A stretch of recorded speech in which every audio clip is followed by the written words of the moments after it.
இந்த புதிய நாளிலே ஆண்டவராகிய இயேசு கிறிஸ்துவின் நாமத்தினாலே உங்களை வாழ்த்துகிறோம்.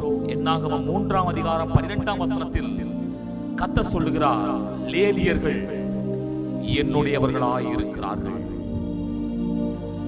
அன்றைக்கு 12 கோத்திரங்களுக்கும் சுதந்திரம் பங்கிடப்படுகிறது. ஆனால் லேவியர்களுக்கோ சுதந்திரம் பங்கிட்டு கொடுக்கப்படவில்லை. கர்த்தர் சொன்னார், அவர்களுக்கு எந்த சுதந்திரமும் இல்லை, நானே அவர்கள் சுதந்திரம் என்றார். யோசித்து பாருங்கள், இந்த காரியத்தை லேவியர்கள் அப்படியே ஏற்றுக்கொண்டு அவரை விசுவாசித்தார்கள்.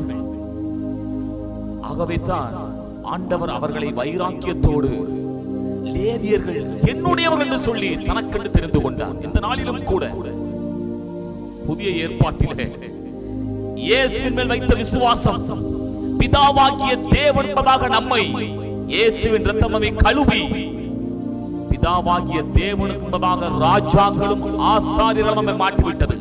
அன்றைக்கு பழைய ஏற்பாட்டிலே லேவியர்கள் அவருடையவர்களாய் காணப்பட்டது போல, புதிய ஏற்பாட்டிலே இயேசுவை விசுவாசித்து பிதாவாகிய தேவன் என்பதாக நீங்களும் நானும் ராஜாக்களை போல ஆளுகிறவர்களாகவும் ஆசாரியர்களைப் போல ஜனங்களுக்கு ஊழியம் செய்வர்களாக தகுதியை ஆண்டவர் நமக்கு தந்திருக்கிறார்.